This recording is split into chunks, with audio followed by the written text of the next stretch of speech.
안녕하세요, 찰리브라입니다.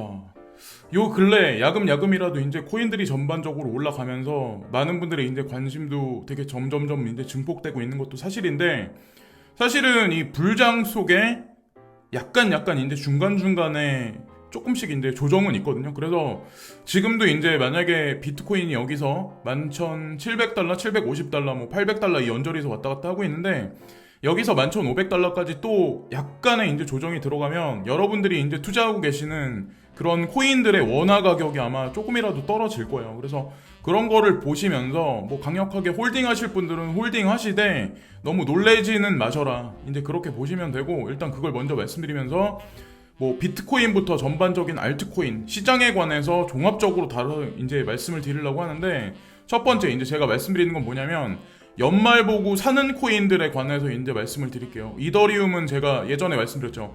11월까지 보고 끌고 가야 된다. 제가 27만 6천 원 그때 이제 저도 이제 매수를 하면서 제가 방송에서 말씀드렸는데, 지금까지 홀딩하고 계신 분들은 아마 수익이 나쁘지 않으실 거예요. 근데 어쨌건 조금 더 길게 보고 2.0까지 한번 기다려 보시고, 2.0이 연기될지 안 될지는 모르겠지만 만약에 연기된다는 뉴스가 나오는 시그널이 있으면 반드시 그때는 매도는 해야 되겠죠. 근데 지금 시점은 아닌 것 같고, 자, 이더리움 그리고 비트코인 캐시가 많이 잘 가지 못하고 있어요 현재. 그래서 이걸 홀딩하고 계신 분들은 아마 씁쓸하실 거예요. 근데 저 같은 경우는 이걸 오히려 더 사서 모았어요. 사람들이 이제 착각을 하는 게 뭐냐면, 비트코인 캐시는 원래 BSV랑 가격을 합쳐서 계산을 해야 돼. 그러니까 제 말이 틀린가요? BSV를 헐값에 판 사람은 그거는 본인 책임이야. 그래서 비트코인 캐시 만약에 나오면 그 코인도 원래 BSV하고 BCC까지, BCH는 이 세 가지 코인이 합쳐가지고 하나의 코인으로 보셔야 된다는 거죠. 그래서 뭐 하드포크를 하든 뭔가 부정적인 뭐 어떤 뭐 포크의 영향으로 뭐 무슨 뉴스가 나오건 어쨌건 명분을 분명히 중간에 만들긴 할 거라는 그런 생각을 하거든요. 그래서 어떻게 될지 향후에 한번 지켜보시고, GKC 같은 경우도 그게 있죠. 하빙으로 들어가죠. 반감기로 들어가니까 그래서 이제 저도 투자를 하는 거고, 자, 그래서 네오코인도 마찬가지로 3.0을 기대를 하면서 저 같은 경우 13,600원인가? 그때를 마지막 출매 타임으로 지금 보고 기다리고, 시세 상승이 막 이렇게 엄청나게 있진 않은데 크립토 마이클이 오늘 아침에 이제 그런 얘기를 하더라고요. 약간의 조정 장세가 있을 순 있지만 큰 파동을 그리면서 향후에 올라갈 가능성이 있다라는 얘기를 해요. 이 사람도 뭐 좀 잘 맞추는 편이라서 이제 언급을 해서 이제 말씀을 드리는 거고, 자, 좀 디테일한 부분에 관해서 이제 말씀드리는데, 스테이터스 네트워크에 물리신 분들이 제가 보니까 상당히 많아요. 그러니까 이 코인에 물려 계신데 아직까지 못 빠져나오신 분들이 되게 많아요. 에이다나 스텔라 루멘, 뭐 특히나 이제 에이다 같은 경우는 시세 분출이 되게 많아서 그래도 다른 코인으로 그나마 뭐 정보는 못 갔지만 그나마 이제 옮겨 타실 분이 있겠지만, 스테이트 네트워크는 진짜 많이 못 갔거든요. 그래서 저한테 이제 개인적으로 여쭤보시는 분들이 많은데 이 코인 괜찮냐, 홀딩할 만한 가능성이 있냐. 근데 저는 그분들한테 괜찮다고 항상 말씀을 드렸어요.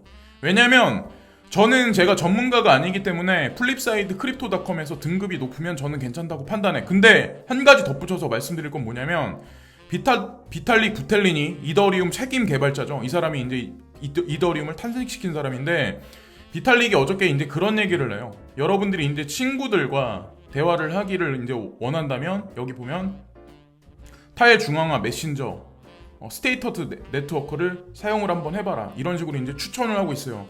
이 의미는 뭐냐면 비텔릭 부텔린도 스테이터스 네트워크를 응원해주고 있는 거예요. 그러니까 스캠이 아니라는 거죠. 그래서 이거를 뭐 사서 부추겨라, 뭐 부추겨서 뭐 선동하자 이런 의미에서 말씀드리는 게 아니라, 홀딩하고 물려 계신 분들 어떻게 할지 마음의 결정을 각자 본인들이 내리셔야 되고, 가장 중요한 건 코인을 사기 전에 분석이 중요하다는 거죠. 자기 확신이 있다면 홀딩하는 거고, 자기 확신이 없다면 뭐 다른 코인으로 넘어가야죠. 그건 뭐 개인의 판단이죠. 근데 어쨌건 비탈릭 부텔린이 개인적으로 이렇게 대놓고 얘기하는 거는 이런 코인들이 많이 없어요 사실은. 그리고 웨이브스 코인인가? 아마 그게 급등을 했을 거예요. 요 며칠 사이에 한 이틀 정도 급등을 했을 거예요. 근데 그 코인에 관해서 시세가 올라가니까 사람들이 관심을 가졌지, 누가 그 코인에 관해서 관심 가진 사람이 누가 있어요? 아무도 떠든 사람이 없는데. 그러니까 똑같다는 거야. 이 코인도 마찬가지야. 어떤 코인이 어떻게 올라갈지, 무슨 기업하고 뭐 파트너십 관계를 맺었다 해서 그런 뉴스가 나올지 그거를 알 수 있는 사람은 아무도 없다는 거죠. 어쨌건 각자 잘들 이제 판단들 해보셔야 된다 생각하고, 렌 노이너죠. CNBC 가상자산 시장의 전문 앵커죠. 이 사람이 아나운서인데, 이 사람이 이제 이오스에 관해서 이제 한마디를 남겨요. 이오스를 사라 막 이런 얘기하는 게 아니라, 또 누구나가 다 요즘에 이제 비슷한 말씀들을 많이 하시겠지만, 누군가가 이오스한테 얘기를 해야 된다. 다른 코인들은 지금 달리고 있다. 이런 얘기를 해요. 이게 무슨 의미냐면 이 사람도 지금 한탄하고 있는 거야. 렌 로이너도 마찬가지로. 근데 아마 대부분의 분들이 아마 그러실 거예요. 이더리움 클래식도 마찬가지 입장이고 XRP도 마찬가지 입장이겠지만 지금 다 마찬가지죠. 비트코인 캐시도 그렇고 루크 마이틴도 여기다가 하트를 눌렀어요. 어떻게 될지 한번 지켜보세요. 근데 뭐 기술적으로는 뭐 문제가 있는 그런 코인은 아니니까. 자, 그리고 체인링크에 관해서 이제 한 가지 말씀드리려고 하는데, 체인링크가 한동안 엄청나게 막 시세 분출이 있었잖아요. 저도 이제 거기 끝까지 머리 끝까지 해서 많은 어떤 그런 수익을 못 났어요. 저는 이제 중간에 내려가지고. 근데 체인링크를 가지신 분 중에 어저께 다른 분의 어떤 그 텔레그램 방에서 톡방 이런 데서 체인링크가 뭐 시총 언제까지 뭐 2위까지 올라갈 거다 그렇게 막 말씀하시는 분들이 있더라고요. 근데 제가 예전에 이틀 전인가 3일 전 방송에서 아마 말씀드렸을 거예요. 그런 사람들이 나타나기 시작하면 그때가 매도 시점이다 라고 말씀드렸죠. 근데 아니나 다를까 조정에 딱 들어가죠. 물론 앞으로 향후 조정이 있다가 시세 분출이 분명히 있을 거예요. 근데 항상 예전에 5년 전에도 마찬가지지만 옛날에도 그랬어요. 항상 무슨 코인이 막 급등을 해. 그러면 그 코인이 탈비트화 될 거래. 비트의 시총을 따라잡을 거래. 이더를 따라잡는데. 근데 가만히 보세요. 비트, 이더리움, XRP 시총 그대로 다시 올라갔어요. 엊그저께 XRP 밑으로 떨어졌었죠. 근데 다시 자기 자리 위로 올라갔어. 어차피 키 맞춤은 해. 시간이 걸릴 뿐이에요. 저는 그래서 다 동등한 위치에 다 어떤 그런 코인이라고 다 보지, 어느 코인이 먼저 갔으면 그 코인은 쉬고 있을 때 다른 코인이 또다시 올라가서 시총 상위로 올라가잖아요. 항상 이게 자연스럽게 벌어지는 일이라니까요. 그러니까 걱정들을 하지 마세요. 안 가는 코인이라고 걱정을 하지 마시라고 제가 말씀드리는 거야. 자, 그레이스케일 자산 운용사에도 가만히 보세요. XRP 많이 안 가죠. 근데 투자해서 가지고 있어. 비트코인 캐시 안 가죠. 라이트코인 안 가죠. 근데 여기 보면 GDLC라는 신탁이 있어. 비트코인, 이더리움, XRP, 비트코인 캐시, 라이트코인. 이 5가지 코인은 진짜 큰 돈이 들어가는 신탁이거든요. 거대 자산 운용사들. 그러니까 어떻게 여러분들이 보셔야 되냐면, 제가 여기 나와 있는 코인을 저도 이제 추천드리고 말씀드렸던 이유가 진짜 중장기로 트렌드의 어떤 그 유행을 타지 않고 중장기로 보면서 투자 관점으로 접근할 만한 안정적인 코인이라고 보시면 되는 코인이라서 저도 이제 말씀을 드린 거야. 그레이스케일 자산 운용사가 바보라서 비트코인 캐시를 여기다가 집어넣겠어요? 라이트코인을 여기다 집어넣겠어요? 그러니까 입장 바꿔 한번 생각을 해보시라는 거야. 개인은 숫자에 연연해. 되게 많이. 개인은 숫자로 가치를 판단하고 세력은 가치를 보고 상승 가능성을 판단한다. 거꾸로 하고 있는 거죠. 개인은 그렇게 뭐 1에 1비 할 수밖에 없죠. 당연히. 그래서 제가 어저께도 댓글을 어떤 제가 영상을 올린 거에 써놨는데, 개인은 그렇게 할 수밖에 없죠. 베리 실버트가 7달러에 2012년에 비트코인에 투자를 했어. 자, 입장 바꿔 생각해봐요. 여러분이 2011년에 7달러가 안 되는 돈에 비트코인을 1달러에 매집을 했어. 자, 비트코인이 2년 있다가 2014년도에 예를 들어서 이게 30만원, 50만원까지 올라갔어. 그럼 여러분들 매도 안 하셨을 것 같으세요? 매도했지? 그러니까 똑같은 이치라는 거야. 그러니까 이 사람들은 그 값어치를 알고 있다는 거야. 그때서부터 벌써. 그리고 이더리움에 관한 해킹 사태 때 이더리움이 그때 12,500원인가? 제가 지금도 기억하는데 15,000원인가 23,000원인가? 그땐가 하여튼 2만원인가 만원대인가 15,000원인가 그땐가?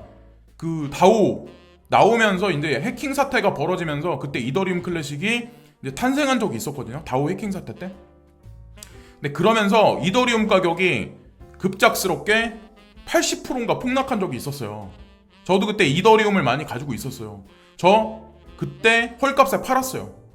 헐값에 팔고 다시 다른 코인 사긴 했지만 어쨌건 그때 이더리움을 제가 만약에 가지고 있었으면 어떻게 됐었을까요? 지금 아무리 정고에서 쭉 떨어져가지고 값어치가 많이 없지만, 그러니까 어쨌건 이런 세력들은 항상 명분을 만들어내가지고 하드포킹을 하고 그 다음에 코인을 하나 찍어내고, 비트코인도 마찬가지야. 비트코인도 해킹이라는 명분, 하드포크라는 명분을 세워가지고 비트코인 캐시를 탄생을 시켰어. 그러면서 시총을 부풀렸어. 비트코인 캐시를 만들어내고, 그때도 마찬가지로 비트코인이 엄청나게 시세 급등락이 있었어요. 그때도 홀딩하지 못한 사람이 더 많아. 비트코인 캐시가 BSV를 탄생시켰어. 시총도 부풀려놨어. 풍선을 더 크게 만들어놨어. 이런 이치를 여러분들이 잘 보셔야 돼요. 이더리움 클래식도 마찬가지로 지금 뭐 루머에 쌓여 있어요. 현재 상태가. 이더리움 보면은 비트코인 캐시도 마찬가지로 11월 15일 날 이게 포크가 어떻게 될지 몰라요. 근데 어쨌건 저는 나쁘지 않다라고 판단하는 게, 그레이스케일 여기 있는데, GDLC에 있는데 누가 어떤 개인들이 뭘 판단을 해. 개인이 판단하는 게 아니라고 제가 항상 말씀드리잖아요. 그거는 개인이 판단할 영역이 아니라니까요. 세력이 판단하는 거지. 조시 라거가 이더리움이 펌핑하고 있다, 야 급등하고 있는데, 이런 얘기를 하면서 그 다음 추세를 쫓아갈 게 비트코인이다. 비트코인이 12,000불까지 올라갈 거다, 넘어갈 거다, 이런 얘기를 하는데, 얼마 전까지 이제 체인링크 9달러부터 매집을 해가지고 시세 차익을 많이 보셨죠, 조시라고 같은 경우인데, 이분이 뭐 12,000불까지 간다라고 해서 바로 간다는 의미가 아니라는 걸 여러분들이 아셔야 돼. 중간에 조정이, 약간의 조정이 있을 수는 있어요. 근데 박스권 장세에서 12,000달러까지 올라갈 가능성이 있다는 의미에서 이 사람이 얘기하는 거지, 당장이라는 의미는 아니라고 이제 저는 생각을 하고, 이더리움에 관해서 중장기적인 관점에서 이제 제가 보는 거는 뭐냐면, 보수적으로 따졌을 때, 이건 진짜 보수적으로 보는 거예요. 2020년 말까지 800달러 근방까지, 780에서 800달러 근방까지는 올라갈 가능성이 있다. 근데 지금 보면 한국 시장이 오히려 해외 시장보다 역프리미엄이 되게 많이 껴있어요. 시세가 오히려 더 낮아, 현재 한국 시장이. 이게 왜 그런지는 모르겠는데 어쨌건 지금 위축돼 있는 사람들이 되게 많은 건 사실인 것 같아요. 그래서 보수적으로 봤을 때 800달러니까 뭐 한 90만원에서 100만원 사이? 이 언저리까지는 저도 보고 있는데, 이더리움이 이렇게 가면 나머지 이제 뭐 알트코인들도 종합적으로 어느 정도 시세 분출이 있을 거라고 이제 저는 생각을 하고 있고, 테조스에 관해서 오늘도 이제 한마디 말씀을 드리려고 하는데, 체인링크도 이제 조정에 들어갔고, 테조스는 올라가듯 하다가 지금 못 올라가서 조정 장세에 있는데, 거의 지금 조정 장세 막판까지 왔다. 여기 그린 컬러로 있는 박스권 있는 데 있죠. 그래서 조정 장세가 조금 더 들어가면 분할 매집 자리로 들어가서 나쁘지 않다라고 이제 판단되기 때문에, 이거를 또 사토시 플립이 얘기하기 때문에 이제 저도 동감하기 때문에 말씀드리고, 테조스 같은 경우는 올해 연말보다 내년이 2021년이 포텐셜이 좀 많이 터질 가능성이 높은 코인 중에 하나거든요. 체인링크의 그 어떤 그 그림자를 밟고 지속적으로 쫓아갈 가능성이 높은 코인 중에 하나라는 거죠. 체인링크도 나쁘지 않은데 테조스도 마찬가지야. 테조스도 포텐셜이 엄청나게 큰 코인인데, 아직까지 가격은 좀 올랐다고 하더라도 5,000원대, 4,000 뭐 얼마대 있죠. 그리고 아까 GDLC에 관해서 한 번 더 말씀드렸는데, 자, GDLC를 오늘 2번 광고를 하더라고요. 2번 광고를 했다는 얘기는 향후에 시총 상위에 있는 아까 제가 말씀드린 코인들 있죠. 그 코인들에 관해서 시세를 서큘레이션 할 가능성이 높은 거예요, 그레이스케일 자산운용사가. 근데 어떤 분이 이제 댓글을 다시는 분 중에 저한테 이제 그런 말씀 하시는 분이 있더라고요. 그레이스케일 자산운용사에 관해서 너무 과장되게 말씀하시는 거 아니냐. 근데 제가 왜 그러냐면, DCG 그룹에 거기 보면 이사 중에 한 명 중에 글렌 허친슨이라는 사람이 있어. 근데 이 사람이 뉴욕 연방준비은행의 이사예요. 지금 현재 이사야. 그리고 또한 가장 중요한 건 뭐냐면, CBOE CME 선물시장 있죠, 비트코인 선물시장. 그거를 만들어낸 주인이에요, 그 사람이. 그러면 거기다 대고 더 이상 할 얘기가 뭐가 있어. 그러면 가만히 보세요. CME 선물시장, CBOE 선물시장으로 비트코인을 찍어 눌러. 그리고 그레이스케일 자산운용사에서 그거를 또 매수를 해. 그럼 이 얘네들이 어차피 칼자루를 진 주인이라니까요. 그게 제가 항상 누누이 계속 반복해서 말씀드리는 거야. 이 사람들이 말하는 걸 가만히 듣고, 이 사람들이 지금 행하고 광고하는 거를 제가 계속해서 환기시켜서 말씀드리는 거는, 이렇게 막 스캠이 나돌고 사기꾼이 판치는 암호화폐 시장에서 그나마 내 자산을 지키려면 그나마 이 언저리 근방에 있으면 나쁘지 않다라고 제가 말씀드리는 거야. 근데 이거를 사람들이 모르는 사람들이 되게 많아. 예. 스캠이 어떤 코인, 그 스캠 코인에 많은 자산을 잃고 비트코인을 날려본 사람은 그걸 이해할 거야. 제가 그때서부터 이런 거를 추종하고 막 말씀을 막 되게 많이 드렸던 거예요. 그 이유가 다 있는 거예요. 그레이스케일 자산운용사가 베리 실버트가 이제 한마디 딱 던지는데 광고를 했죠. 광고, 화폐 뭐 역사에 관해서 광고를 진행했는데 그 이후로 그레이스케일 자산운용사에 들어온 돈이 217밀리언이다. 많은 사람들이 지금 돈을 투자하고 있다. 예, 이런 식으로 지금 얘기를 하고 있어요. 앞으로 어떻게 될까요? 제 1회 광고 나갔고, 제 두 번째 광고 나갔고, 세 번째 광고에서는 아마 고유 명사가 이니셜이 들어가기 시작을 할 거예요. 각가지 이제 코인에 관해서. 그러면서 그 코인들이 가지고 있는 호재거리 뉴스 있죠. 그거를 아마 코인데스크하고 코인텔레그래프에서 동시에 터뜨릴 거예요. 그러면서 펌핑을 아마 본인들이 시키겠죠. 네, 저는 아마 로드맵이 이들이 그렇게 가지고 있지 않나라는 생각을 하고, 요즘에 이제 알트코인이 막 한참 막 올라가고 있죠. XRP는 지금 막 그냥 주저주저 하고 있는 현재 상황인데 키 맞춤도 못했어. 사실 솔직히 말하면 비트코인 도미넌스가 여기 보면 60 언저리에서 등락을 반복하고 있는데 여기가 깨지면 57에서 58까지 갈 가능성이 있다. 근데 사람들은 이제 그러면 또 비트코인 깨졌다, 탈비트화다 이렇게 또 얘기를 할 거야. 근데 항상 균형을 맞춘다니까요. 세력은 알트코인이 막 광분해서 어느 정도 시세가 올라가잖아요. 예를 들어서 이더리움이 60만 원까지 올라갔어. 58까지 올라갔어. 그러면 비트코인이 가만히 있을 것 같으세요? 비트코인이 또 올라가서 시총을 맞춘단 말이에요. 그때 또 사토시가는 엄청나게 까지겠지.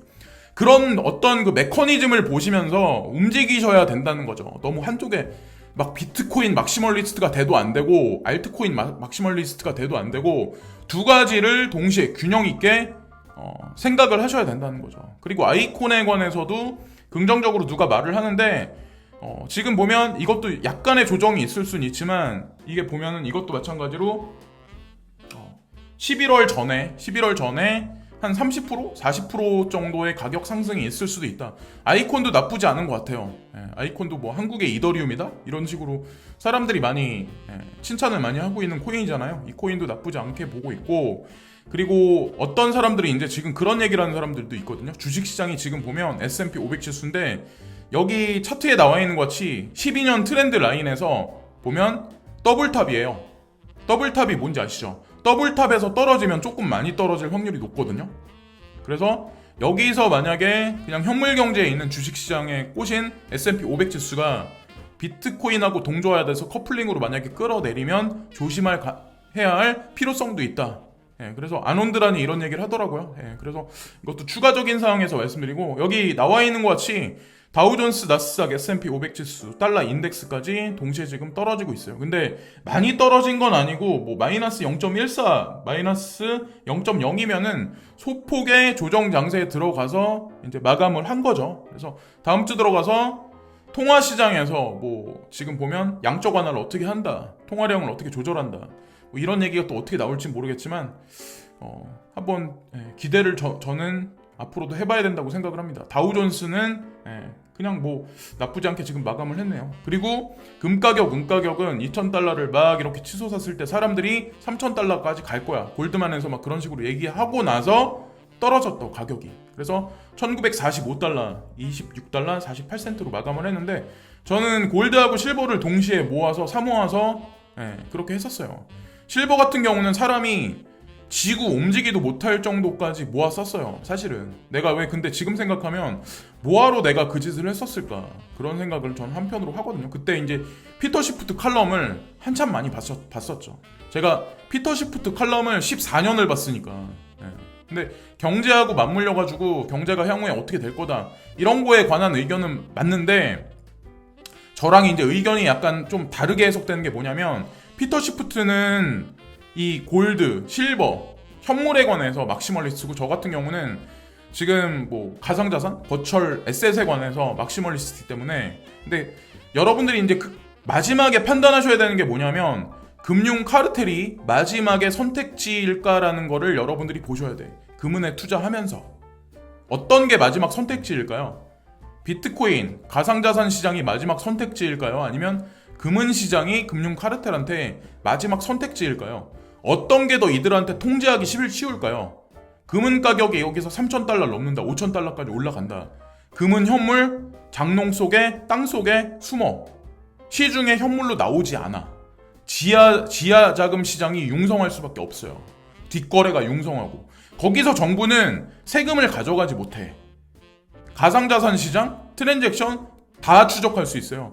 지캐시, 호라이젠, 모네로, 대시코인 지금 다 추적할 수 있어요. 네. 그러니까 얘기 끝난 거예요. 어차피 통제되는 어떤 그 화폐 시스템을 이들이 점진적으로 추구를 하는 거지, 통제하지 못하는 거는 저는 결국엔 어느 정도 자산 형성 시장을 열어주지 않을 거라고 저는 생각을 합니다.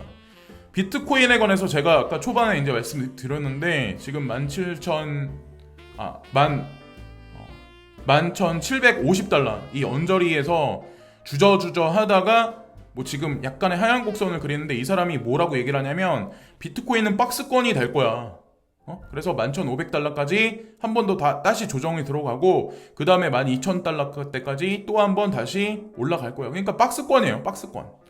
만약에 이런 장세가 계속 지속적으로 나온다면 그거는 그냥 알트코인 순환매 장세라고 보시면 돼요. 자, 그리고 코인베이스에서 한 가지 이제 중요한 대목에 관해서 말을 하는데, 한 2, 3일 전부터 계속 얘기를 했었죠. 서클사에서 대담을 진행할 거다, 인터뷰를 진행하는데, 브라이언 브룩스라는 분이 있죠. 이분이 이제 미국 금융 감독청의 부청장이고 코인베이스 최고 법률 책임자인 분이에요. 이 동시에 두 가지 자리에 동시에 올라가 있는 사람이야. 최고 가상자산 회사의 최고 법률 책임자가 미국 금융 감독청 부청장이다. 여기서 얘기 이미 다 끝난 거고, 가상자산 시장이 어떻게 갈 거라는 거에 관해서 코인베이스에서 이제 뭐라고 얘기를 하냐면 3년에서 5년, 지금서부터 이제 3년에서 5년 안에 지금 현재 스위프트와 ACH 그리고 그 외에 네트워크가 은행 전산망에 이제 연결된 것 같이 블록체인이 그렇게 똑같은 절차를 밟을 거다. 그런 얘기가 있고, 이런 모든 여러 가지 이제 현상들이 한 번에 이루어지면서 은행이 대대적으로 이제 바뀔 거다. 이런 얘기를 지금 하고 있는 거예요. 저는 가상자산 거래소가 은행하고의 그 경계선, 그리고 주식시장하고의 경계선이 모호해지는 시점이 분명히 올 거라고 생각을 하거든요. 그래서 지금 여러분들이 이제 주식시장에 뭐 테슬라를 뭐 산다, 예를 들어서 애플을 산다, 뭐 삼성전자를 산다, 이런 개념으로 우리 지금 1%, 전 세계 1%의 가상자산 투자자만 있어. 근데 나머지 99%가 되는 사람들이 가상자산 시장을 주식시장하고 똑같은 개념으로 생각하는 그런 트렌드가 앞으로 도래한다니까요. 지금은 그냥 우리끼리 그냥 고인물들끼리 아웅다웅 하는 거야. 야, 뭐 체인링크가 얼마 올랐네, 뭐 리플이 안 가네, 뭐 10원 올랐네, 50원 올랐네. 이게 다 의미 없다니까요. 그거를 아마 이해를 못 하실 거야. 그런 거를 자꾸 보다 보면 되게 답답해, 솔직히 말씀드리면. 여러분들이 생각하시는 대로 그대로 갈 수밖에 없어요. 그래서 오늘 한 번 더 이제 말씀드리는데, 코인베이스 얘기가 나와서 말씀드리는데, 자, 금융 카르텔, 웰스파고, 웨스트팩, HSBC, 시티뱅크, 이들이 간접적으로 마스터카드를 통해서 DCG 그룹에 투자를 진행했어요. 나스닥이 DCG 그룹에 투자를 했어. 베리 실버트가 여기 오너야. 그레이스켈 자산운용사의 오너야. 코인베이스에 또 많은 지분을 또 가지고 있어요. 코인베이스에 많은 지분을 가지고 있는 건 바클레이즈 은행도 많은 지분을 가지고 있어요. 그리고 JP모건이 G캐시에 처음부터 제가 되게 많은 돈을 넣었다, 그래서 저도 관심을 갖고, 아무리 지금 FATF에서 트래블료를 강조를 하지만 익명성 코인이 사라지지 않을 거라고 제가 이제 말씀 계속 드리는데, 코인베이스에서 바보짓을 하지 않는다는 거죠. 그레이스켈 자산운용사에 그 코인이 왜 들어있어? 이 사람들이 바보라서, 이 사람들이 본인들이 금융 카르텔인데 바보라서 거기다 넣고 이미 신탁으로 올려놓은 건데 그런 바보짓을 할까요? 갑자기 이거 사라져야 돼, FATF에서 공고안이 나왔어, 그래서 익명성 코인 사라진다, 그렇게 될까요? 전 아니라고 보거든요. 대중들이 생각하는 거랑 반대로 생각해야 거기서 수익을 가져갈 수 있다니까요. 그리고 리플사에도 투자가 진행이 돼 있어요.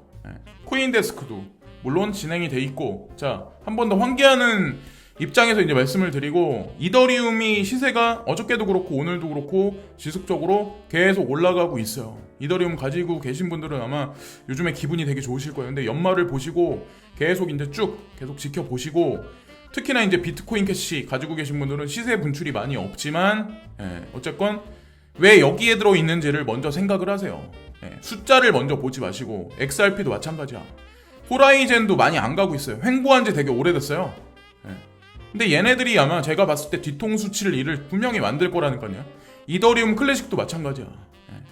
저는 다 여기 나와 있는 코인들 하나하나 다 마찬가지로, 이 외에도 이제 제가 말씀드린 코인들 다 마찬가지로 포텐셜이 있어서 반드시 터질 거라고 생각을 하거든요. 근데 시세도 안 가는데 코인텔레그래프에 요 근래 들어서 한 2주, 3주에 걸쳐서 이더리움 클래식에 관한 악재 뉴스가 계속 나와. OKEX가 보안을 업그레이드 하지 않으면 이더리움 클래식을 삭제할 수 있다. 지금 경고를 하는 거죠. 이더리움 클래식 나쁜 달은 아직 끝나지 않았습니다. 대부분의 투자자들은 그런 생각을 할 수밖에 없어. 야, 이러다가 이거 리스트 아웃돼가지고 상장 폐지되고 다른 거래소에도 상장 폐지되는 거 아니야? 이러다 이 코인 없어지는 거 아니야? 여기서 보면 이더리움 클래식이 이더리움 다음으로 가장 많이 투자된 돈이에요. 그 다음에 이 비트코인 캐시고, 그런 거를 수치적으로 보여주는데, 대중들은 그냥 내가 코인에 투자해서 안 가면 거기에 이제 사람들은 포커스를 되게 많이 맞추니까 거기서 이제 문제가 발생하죠. 손절을 하면. 파일코인이 런칭되는 시기에 관해서 이제 말씀을 드리려고 하는데, 파일코인이 포텐셜이 있고 그렇기 때문에 주기적으로 계속 매스미디어에 나오는 거거든요. 근데 한국 같은 경우는 파일코인 관련해서 뭐 비트코인 볼트 관련해서 채굴 뭐 서비스에 관련해서 돈을 투자해라 이런 얘기가 있는데, 왜 내가 그런 짓을 왜 해요? 그런 서비스에 왜 가입을 해? 직접 거래소에서 내가 그 코인을 사면 되지. 비트코인 투자할 사람은, 비트코인 볼트에 투자할 사람은 비트코인을 그냥 거래소에서 사세요. 업비트에서 사세요. 파일코인 투자할 사람은 이거의 어떤 그 포텐셜을 아는 사람은 폴로니엑스라는 거래소가 있어요. 해외 거래소. 가입하는 게 어렵지도 않아. 폴로니엑스에 만약에 가입이 될 수 있는 사람은 사고, 만약에 아닌 사람은 그냥 관심을 끊는 게 좋죠. 근데 이것도 마찬가지로 아니다 사람들이 얘기를 되게 많이 하는데, 2017년 9월 달에 기록적인 ICO 기간 동안 2억 5천만 달러를 모금을 했었습니다. 근데 여기에 돈을 넣은 사람들이 누구냐? 앤더슨 호로위츠, 여기도 알아주는 데거든요. 그리고 특히나 세카이어 캐피탈, 유대계 자본의 핵심 자산 운용사라고 보시면 돼요. 세카이어 캐피탈. 그러니까 이렇게 얘기 나오면 얘기 다 끝난 거예요, 사실은. 유니온 스퀘어 벤처스까지 해서 많은 돈을 투자를 진행했었어요. ICO에 이제 투자를 해서 이 사람들이 아마 많은 물량을 가지고 있을 거예요. 시장에 이 물량이 풀리면서 아마 되게 많이 사람들이 이 코인 갖다 장난을 아마 되게 많이 칠 거예요. 전 세계 대형 거래소 같다. 분명히. 왜냐면 세카이어 캐피탈이 껴있기 때문에 그렇게 안 하고 그냥 조용히 넘어가진 않아. 거기다가 콘센시스까지 껴있잖아요. 이더리움 재단이에요. 이더리움 재단도 마찬가지로 파일코인하고 껴있어. 런치패드. 자, 그리고 무슨 얘기가 나오면, 모든 것이 계획대로 진행된다면 파일코인은 9월 말에 출시될 것입니다. 이것도 계속 연기가 되고 있죠. 지금 파일코인 7월 달에 나온다 라는 그런 얘기가 있었어요. 그리고 나서 시세가 30%인가 올랐어. 그리고 나서 8월 달로 연기된다, 8월 중순이다 라고 얘기가 나왔는데, 또 디크립토에 9월 말에 출시될 거라고 얘기가 나와서 또 연기됐어요.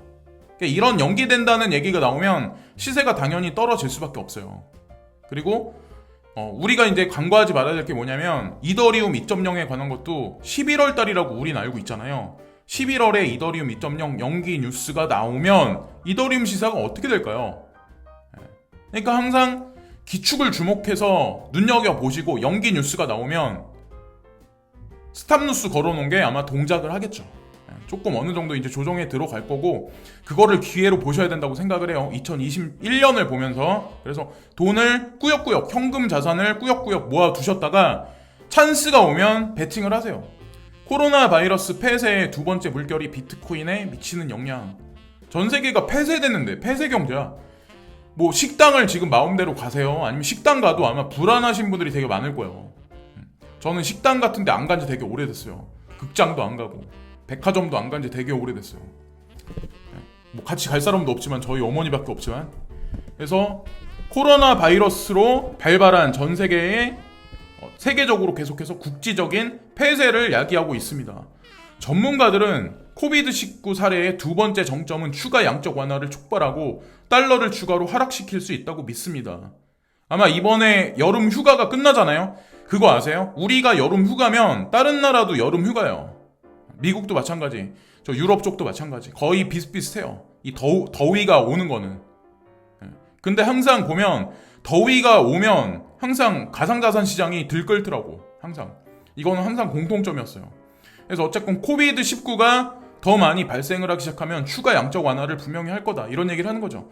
일부는 암호화폐를 고위험 환경에서 위험을 다양화하는 수단으로 간주를 하고 있습니다. 그래서 저도 투자를 하는 거고, 자신의 돈을 인쇄하는 정부는 본질적으로 법정화폐의 가치를 떨어뜨립니다. 이게 핵심 키워드예요. 사실은 돈 값어치가 지속적으로 떨어질 수밖에 없죠. 계속해서 푸른 잉크를 발라서 계속해서 돈을 인쇄하고 있는데, 자신의 돈을 인쇄하는 정부는 본질적으로 법정화폐를 절하합니다라고 말했습니다. 고정된 공급과 증가된 수요로 이 전례 없는 시대의 암호화폐 자산의 매력을 무시할 수는 없습니다. 이래서 투자를 하는 거예요. 근데 다만 우리는 뭐냐면 금이냐 은이냐 가상자산이냐 이 세 가지 중에 선택한 게 가상자산일 뿐이야. 어쨌건 인플레이션 해지 수단으로. 그리고 또한 이제 중요한 게 물가는 지속적으로 올라가. 똑같은 생선 한 마리가 있으면. 지금 현재는 디플레이션이냐 인플레이션이냐 애매모호한 실정인데 아마 아실 거예요. 물가가 지금 올라가기 시작을 했어요. 똑같은 고등어를 살 때 고등어도 아마 가격이 되게 많이 뛰었을걸요. 이게 왜 이런 일이 발생할까요? 오늘 아침에도 창문 밖을 보니까 비가 엄청나게 많이 오더라고요. 비가 이렇게 많이 오면 향후에 올해 김장시장이 어떻게 될까요? 배추, 고추, 특히나 인삼, 홍삼 이런 거, 6년근 홍삼 이거 완전 쑥대밭 됐다고 하더라고요. 그럼 당연히 가격이 올라갈 수밖에 없어. 푸성기 이런 거, 글로서리 식품, 막 식료품 같은 거 다 올라갈 수밖에 없어. 엔겔지수 상승하면서 인플레이션이 이제 극대화될 거라고 생각을 하는데, 물가는 상승하고 돈의 가치는 하락한다. 근데 우리 급여가 많이 늘어나네. 돈의 가치가 줄어드니 살 수 있는 물건의 양이 적어져 갈수록 생활이 힘들어지네. 우리가 선택할 수 있는 길이 뭐가 있을까요? 과연 은행 이자는 점점 내려가고 있고, 그죠? 주식시장은 지금 정고를 향해서 달려가서 언제 정도에 떨어질지도 모르는데, 가상자산 시장 지금 저평가돼 있어요. 그리고 인플레이션이 미치는 각기 다른 영향, 그리고 돈의 가치가 떨어질수록 내가 가진 건물의 가치는 상승되네라고 부자는 그렇게 얘기를 하고 있어. 근데 그거 아세요, 여러분들? 그 임대업 신고를 기존에 안 했던 사람도 지금 아마 국가에서, 국세청에서 아마 목재에 오고 있을 거예요. 또 하나 중요한 건 뭐냐면, 이 상업용 건물 있죠. 대단위 단지의 오피스 건물 같은 거 있죠. 그런 데가 지금 저는 그런 생각을 하거든요.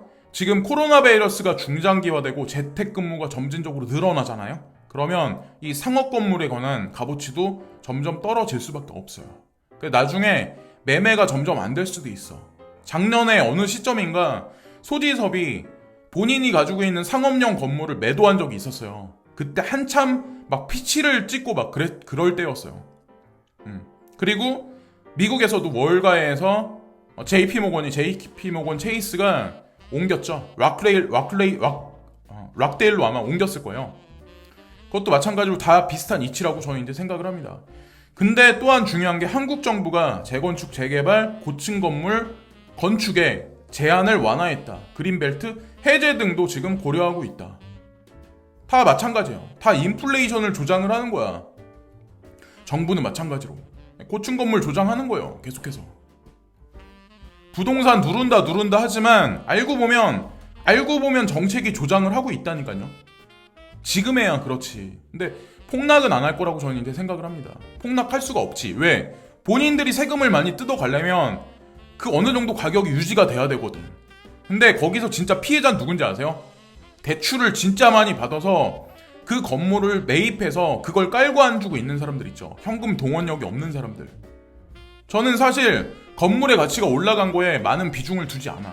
앞으로의 세상이 온라인에서 그러니까 오프라인에서 온라인 세상이 창궐하잖아요. 그러면 버추얼 스페이스가 더 값어치가 부각될 수밖에 없다니까요. 인구가 여기서 점진적으로 줄어들면. 제가 말씀드리는 건 단계적으로 5년 10년을 두고 말씀드리는 게 아니야. 진짜 몇십 년을 두고 말씀을 드리는 거예요. 왜 디센트럴 랜드가, 왜 베리 실버트가 디센트럴 랜드 마나코인에 관해서 왜 집중을 하는데, 그 사람이 바보일 것 같으세요? 비트코인을 7달러부터 매입을 한 사람인데 다 성견지명이 있기 때문에 그러는 거라는 거죠. 그 발자국만 그대로 쫓아가야 저는 이 스캠판에 그나마 성공할 수 있을 거라고 생각해요. 그나마 떡고물이라도 먹으려면. 그래서 어쨌건 끝으로 제가 이제 말씀드리는 거는, 제가 잘났다 그래서 이제 방송을 하는 건 절대 아니에요. 되게 모자란 부분도 진짜 많은 평범한 그냥 사람일 뿐이고, 지금까지 항상 요즘에 구독자가 되게 많이 구독을 많이 눌러주셔가지고 진심으로 항상 감사를 드리고, 댓글을 써주시는 거 하나하나 진짜 저는 다 눈여겨보고 있고 아이디 하나하나 다 기억을 하고 있거든요.